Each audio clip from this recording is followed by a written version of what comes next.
आपका क्वेश्चन कुछ इस तरह से था, रफ डायमंड की प्राइसिंग कैसे लगाई जाती है, एक कुछ इस तरह का कुछ सवाल था। फिर वो रफ डायमंड जब माइनिंग कंपनीज से फैक्ट्री में आया, फैक्ट्री से कटिंग पॉलिशिंग होकर बाजार में जा रहा था, किस तरह का मार्जिन जुड़ता होगा प्रॉफिट में। और ये इस तरह कुछ सवाल है आपके, है ना, जो थोड़ा बहुत जो मुझे समझ में आता है मैं आपको आपके सामने रखता हूँ।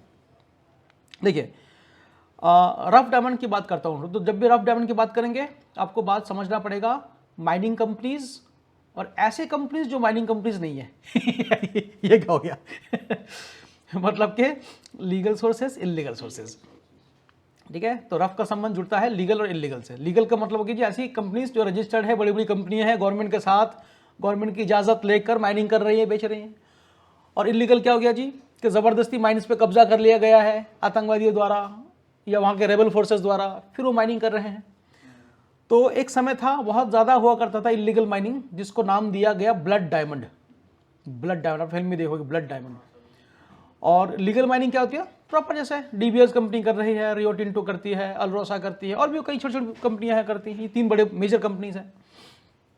तो जब रफ डायमंड की बात करें, कीमत की बात करेंगे, तो आपको समझना पड़ेगा लीगल माइंड है कि इलीगल माइंड है, 2 बातें हैं। ऊपर से रफ डायमंड की जब आप कीमत की बात करते हैं तो एक मार्केट का नाम आपको समझना पड़ेगा जिसका नाम है एंटवर्प। एंटवर्प क्या है, बेल्जियम में है। एंटवर्प एक डायमंड हब हुआ करता था, अब नहीं है। तो बहुत सालों तक एंटवर्प ने राज किया पूरी दुनिया में, एंटवर्प शहर ने, एंटवर्प। और ये बेल्जियम का डायमंड कैपिटल था। जो सबसे डायमंड बोर्स, सबसे पहला डायमंड बोर्स है वो भी एंटवर्प में बना। डायमंड बोर्स का मतलब है एक ऐसा क्लोज्ड जगह है जहां पे डायमंड का व्यापार होगा, बिल्कुल सिक्योर्ड जगह है, उसको बोर्स बोलते हैं।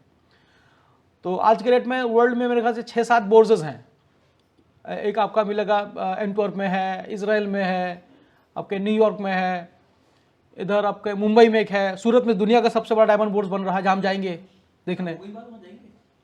तो रफ डायमंड, तो अब आप देखिए रफ की कीमत किस बात पे आपको समझना पड़ेगा। अल्टीमेटली हर एक रफ डायमंड का जो डेस्टिनेशन है वो है ज्वेलरी, है ना। म्यूजियम में कौन रखेगा ज्वेलरी में ही जाना है, हल्के से हल्की क्वालिटी और अच्छे से अच्छी क्वालिटी को ज्वेलरी में ही जाना है। फिर भी हमने जब रफ डायमंड की बात करी थी शुरू में, तो जब डायमंड निकलता है 3 तरह के डायमंड होते हैं। कौन सा, इंडस्ट्रियल क्वालिटी 80% निकलता है, नियर जेम क्वालिटी 15% निकलता है, जेम क्वालिटी 5% निकलता है। जेम क्वालिटी बिल्कुल साफ सुथरा सा मेकेबल डायमंड बढ़िया। नियर जेम जिसको काट पीट के प्लानिंग करके निकाला जा सकता है। इंडस्ट्रियल बिल्कुल खाड़ खुड़ खड्डे, सिर्फ वो डायमंड ही है, बस उसको क्रश करके इंडस्ट्रीज में यूज करो। तो आज के डेट में इंडस्ट्री के लिए तो लैब ग्रोन डायमंड आ गया जी, खूब इंडस्ट्री में यूज करो। अच्छा, ये सब भी बातें मैं क्यों करता हूं, थोड़ी देर में आपको रिलेट करेंगे आप सारी ये बातें। प्राइसिंग, आप रफ डायमंड की प्राइसिंग की बात कर रहे हैं और मैं कह रहा हूं कि रफ डायमंड, हर एक डायमंड का जो डेस्टिनेशन है वह है ज्वेलरी। ज्वेलरी में जाके ही उसे बिकना है। लेकिन जो भी ज्वेलरी खरीदेगा वो चाहेगा कि मुझे एक जैसा क्वालिटी चाहिए। भाई मुझे नेकलेस खरीदना है जिसमें 10 कैरेट हीरे लगे हुए हैं, वो सेम क्वालिटी हो। अगर एफजी है तो सबके सब एफजी हो, अगर एचआई है तो सबके सब एचआई, केएल है तो सबके सब केएल हो, वीएस है तो सबके सब वीएस हो। ये हल्की फुल्की मिक्सिंग चल सकता है। क्या आप ऐसा चाहेंगे एक ही ज्वेलरी में डी कलर भी लगा और एम कलर भी लगा हुआ है नहीं चाहेंगे। वीबीएस भी लगा हो और i3 i2 भी लगा हो, नहीं। अगर i2 है तो सबके सब i2 रहे, है ना। असॉर्टिंग, सॉर्टेड, एक जैसा। इसीलिए ऐसा कोई रफ का गुच्छा जो एक जैसा है उसकी रफ की कीमत ज्यादा होगी, और ऐसा कोई रफ जिसमें मिक्सिंग है उसकी कीमत कम होगी। होगी कि नहीं होगी। इसीलिए मैन्युफैक्चरर्स ये चाहते हैं मुझे एक जैसा रफ चाहिए, ताकि मैं जब कटिंग पॉलिशिंग करूं मुझे एक जैसा आउटपुट मिले, तो मुझे एक जैसा बेचने में आसानी हो। इसलिए जब आप ओपन सोर्सेस से, ओपन माइंड से, मतलब कि जैसे कोई भी रफ लेके बैठा हुआ है जी, ये 10 किलो रफ है, 1 किलो रफ है, मैं किलो की बात कर रहा हूं यहाँ पे। अब रफ किलो में बिकता है, मैं छोटे मोटे तो कैरेट में बिकता है, जब बड़ी क्वांटिटी में बात करता हूँ फिर किलो में, केजी में बिकता है। इतना किलो रफ में बेच रहा हूँ और आपने सस्ता खरीद लिया, और जब कटिंग पॉलिशिंग करते हैं तो पाते भाई आउटपुट ही मिक्सिंग है मेरी। मिक्स्ड माल जब मैं बेचूंगा तो डायरेक्ट मैं एंड कस्टमर को नहीं बेच सकता, किसी ज्वेलर को नहीं, रिटेल ज्वेलर को नहीं बेच सकता, होलसेलर को नहीं, मुझे सूरत के मिक्स्ड खरीदने वाले व्यापारी को ही बेचना पड़ेगा, मेरा सेलिंग प्राइस कम हो जाएगा। समझ रहे हैं। तो रफ की एक बात याद है जी, कितना एक जैसा, इकट्ठा एक जैसा है कि नहीं। जो कौन दे सकता है, बड़ी माइनिंग कंपनीज ही दे सकते हैं।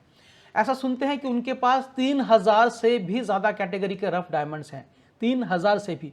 और हर एक में से, उनमें से कोई भी एक कैटेगरी का डायमंड वो किसी एक फैक्ट्री को कई सालों तक दे सकते हैं, किसी बड़ी फैक्ट्री को 2-2, 3-3, 4-4, 5-5 सालों तक वो एक ही जैसे रफ 5-5 साल तक दे सकते हैं, इतना रफ उनके पास है। और समझ रहे हैं इसकी कीमत, समझ रहे हैं कैसी कीमत आकी जाएगी। दिस इज, यहाँ पे आता है साइड होल्डर कंपनीज, कि हर फैक्ट्री वाला ये चाहता है मुझे एक जैसा माल मिले, और वो एक जैसा माल छोटे छोटे कंपनीज नहीं दे सकते, वो माइनिंग कंपनीज दे सकते, बड़ी माइनिंग कंपनी दे सकते, इसलिए उनकी कीमत ज़्यादा होती है रफ की। ओपन माइन से खरीदेंगे सर, अब मान लीजिए कोई आपको मालूम पड़ता फलानी फैक्ट्री वाला है, उसने तो अपना माइंस खरीद रखा है जी, सुनने में आता है उसकी फलाने अफ्रीका में पर्टिकुलर अपनी माइन है, पर क्या करेगा अपनी माइन लेके, छोटा बड़ा इधर उधर टेढ़े टूढ़े खाड़ खूड़ बड़े झंझट है उसमें, उसको नहीं पोसाएगा माइन लेके, तो माइन खरीद के भी फायदा नहीं है। शायद सस्ता पड़ भी जाए, उसको माइनिंग कराना, लेबर मैनेज करना बड़ा आसान नहीं है, मुश्किल है। तो सबसे बेस्ट है जी माइनिंग कंपनीज का आप साइट लो और उसको कटिंग पॉलिशिंग करके बेचो, ठीक है।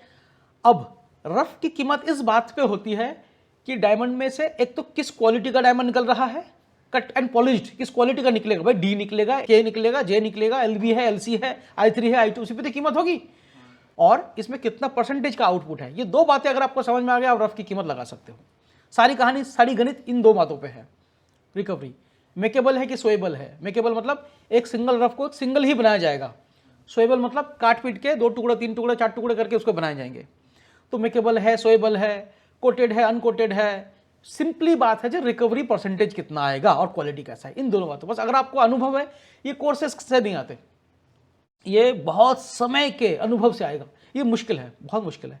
अब पॉलिश डायमंड का व्यापार तो वालों बच्चों का खेल है, रफ डायमंड का व्यापार खेल नहीं, इसमें अनुभव चाहिए। और ये पूरा पूरी 99.9999% गुजरातियों के हाथ में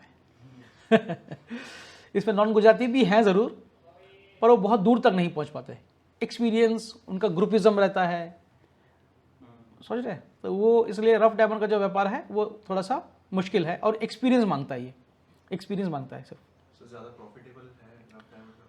प्रॉफिटेबल तो है, इससे ज़्यादा मतलब पॉलिश से ज़्यादा? मुझे लगता है कि पॉलिश के व्यापार से ज़्यादा प्रॉफिट है, लेकिन उसमें रिस्क भी उतना ही है, प्रॉफिट करने वाला होना चाहिए। कंपनियाँ उठती भी है, कंपनियाँ डूबती भी है, तो प्रॉफिट अपने अपने ऊपर है, पर प्रॉफिट है लेकिन जितना मैं समझता हूँ। लेकिन मैं पीछे किसी डायमंड कटिंग एंड पॉलिश जो करते हैं ना फैक्ट्री, उनसे मिला था एक बारी, तो वो कह रहे थे कि आज के रेट में रफ बहुत महंगा हो गया है, हमें मार्जिन नहीं मिलता, हम बेच नहीं पाते। मतलब क्यों? वो कह रहे हैं अभी देखिए प्राइस चार्ट सामने आ गए, प्राइस क्या है माइनिंग कंपनीज को पता है, ठीक है, माइनिंग कंपनीज को पता है कि प्राइजेस क्या है। फिर प्लानिंग मशीनें आ गए, सरीन मशीनें आ गई, हर एक रफ की प्लानिंग करके उनको मालूम पड़ जाता है कि ये क्या आउटपुट पर निकलेगा, कितना परसेंटेज निकलेगा।